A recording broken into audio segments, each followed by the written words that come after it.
नमस्ते दोस्तों, the ultra thinker पर आपका स्वागत है। आज हम डैनियल कॉनमैन की इस अद्भुत यात्रा के अंतिम पड़ाव पर हैं। पिछले भागों में हमने दिमाग के सिस्टम और धोखे को समझा, लेकिन आज का सवाल सबसे बड़ा है। क्या आप खुश हैं?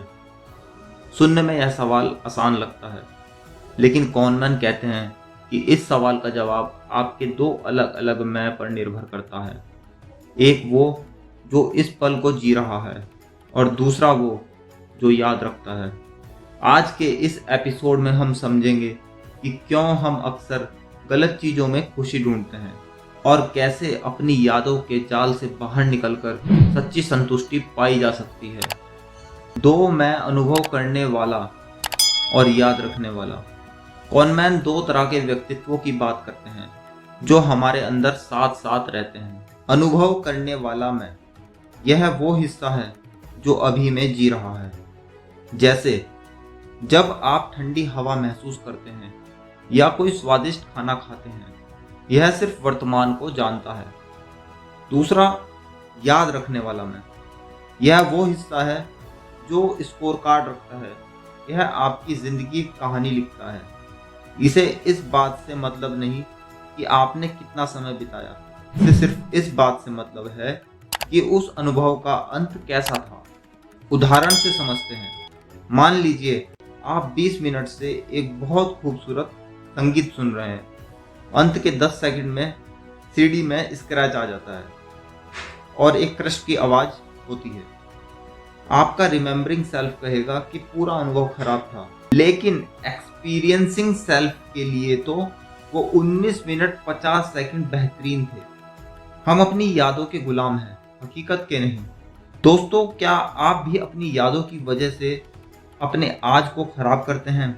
कमेंट्स में अपने अनुभव जरूर साझा करें। अगर आप हमारे इस साइकोलॉजिकल सफर को पसंद कर रहे हैं तो द अल्ट्रा थिंकर को सब्सक्राइब करें और इस ज्ञान को दुनिया के साथ साझा करें।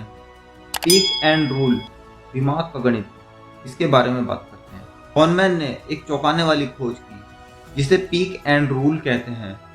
हमारा दिमाग किसी भी घटना को दो चीजों से जज करता है। उस घटना का सबसे इंटेंस पल, चाहे वो सबसे अच्छा हो या सबसे बुरा। उस घटना का अंत कैसा था। हमें इस बात से फर्क नहीं पड़ता कोई अनुभव कितनी देर चला।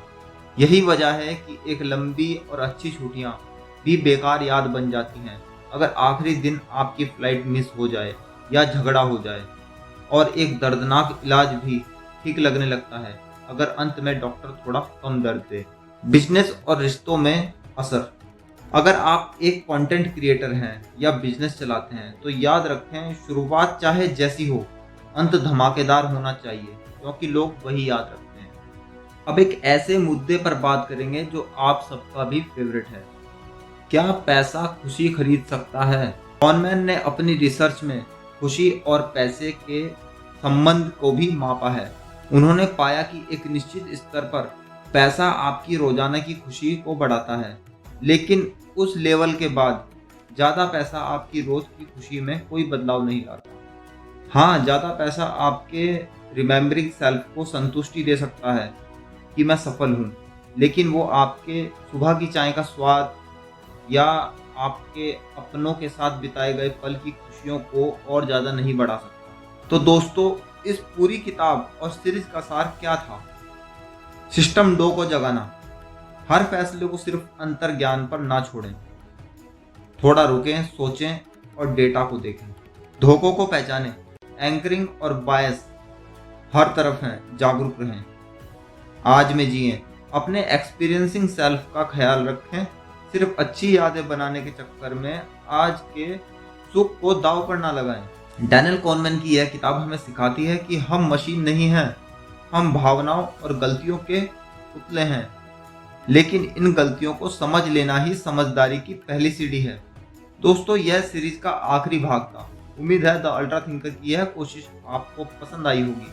अगर आप चाहते हैं कि हम किसी और महान किताब या मनोवैज्ञानिक विषय पर ऐसी ही सीरीज लाएं, तो कमेंट बॉक्स में नाम जरूर बताएं। गहरा सोचें, जागरूक रहें। मैं हूं आपका दोस्त, विदा लेता हूं। धन्यवाद।